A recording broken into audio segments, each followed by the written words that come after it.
Ça faisait longtemps qu'on attendait une loi pour des personnes comme nous qui vivons ensemble, que ce soit deux garçons, deux filles, un couple hétérosexuel. Bernard et Lionel font partie des premiers Lorrains qui se sont pacsés. Ils vivent ensemble depuis 17 ans.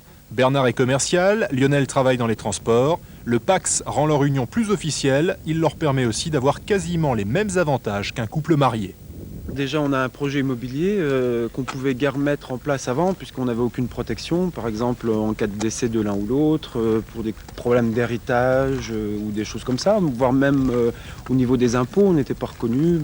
L'imposition, c'est l'un des avantages. Grâce au Pacs, ils paieront enfin une seule redevance télé, mais ils devront encore patienter 3 ans avant de faire une déclaration d'impôt commune. À Toul, 7 couples se sont pacsés, mais Nancy, avec 80 pacs, est l'une des villes où on s'est le plus pacsé en France. C'est un bonheur incroyable d'être reconnu maintenant. Et de ne plus se cacher comme auparavant on se cachait, quoi. C'est aussi vis-à-vis des amis, vis-à-vis des parents. Bon, maintenant on peut dire qu'ensemble on a un statut, nous sommes pacsés. De 11h45 sur France 3 Lorraine. 6200 pactes civils de solidarité ont été signés en France entre le 15 novembre et le 1er janvier. Région par région, département par département, les chiffres sont plutôt surprenants. Une de nos équipes de reportage a rencontré un couple qui a franchi le pas du Pacs. L'occasion également de faire le point sur le nombre de pacsés en Lorraine. 216, c'est le nombre de couples en Lorraine ayant signé un Pacs, un pacte civil de solidarité. Un chiffre bien supérieur aux prévisions. En tête, la Meurthe-et-Moselle avec 110 pacsés. Vient ensuite la Moselle avec 63 couples. Petite surprise, c'est pourtant le département le plus peuplé. Dans les Vosges, 36 contrats ont été recensés et seulement 7 dans la Meuse.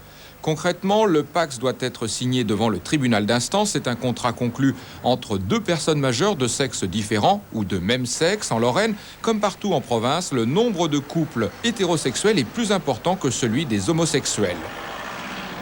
C'est vrai que c'est étonnant que ce soit des hétérosexuels, puisque en fait ce sont les homos quand même qui se sont battus, qui ont défilé dans Paris pour l'obtention de la loi. Une fois signé, le pacte ouvre des droits en matière de logement, fiscalité et droits sociaux, mais il implique aussi des obligations, notamment en matière de dette. Mais sur ce contrat pèse encore le secret, le nom des pacsés n'est pas public. Non, c'est un truc que je comprends pas. C'est pas tout à fait normal. Pourquoi ? Je considère le Pacs comme un mariage. Et quand on fait un mariage en France, il y a les bandes publiées bien avant le mariage. Et là, en plus, si on cache les noms des gens qui sont pacsés, je comprends pas du tout. Pour vous, c'est vraiment quelque chose d'important? Très important, oui. Ah si, ça je l'attendais depuis longtemps et je suis même fier d'avoir fait ça. Très fier. Autre rédaction des directeurs d'école et mouvement de colère à la Poste.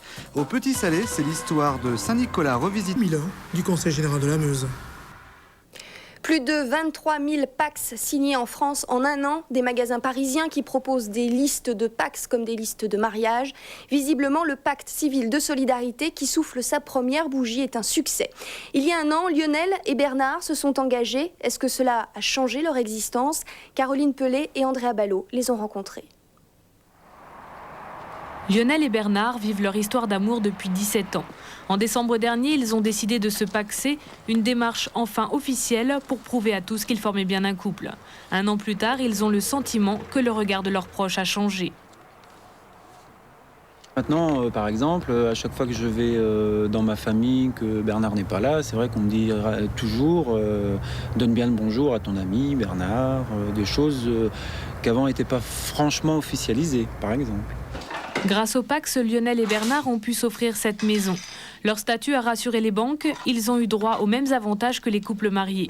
Mais tout n'est pas rose dans le pacte civil de solidarité. Certaines clauses, pourtant écrites noir sur blanc, ne sont pas respectées. On s'est rendu compte qu'en fin de compte, on n'était pas totalement protégé en cas de décès, notamment d'héritage. Et ce qui nous a mis la puce à l'oreille, c'est quand on a acheté notre maison quelques mois après le Pacs. Et en fait, le notaire nous a demandé de venir le voir et il nous a expliqué clairement qu'il y avait encore beaucoup de choses à faire. En effet, outre les problèmes d'héritage, les jeunes pacsés doivent attendre 3 ans pour faire une déclaration d'impôt commune. Des inégalités par rapport aux couples mariés qui hérissent Lionel et Bernard. Mais ces tracas administratifs n'entament pas leur optimisme. L'important pour eux, c'est le lien qui les unit. De ce côté-là, le Pacs n'a rien changé. Il s'aime aussi fort qu'il y a 17 ans.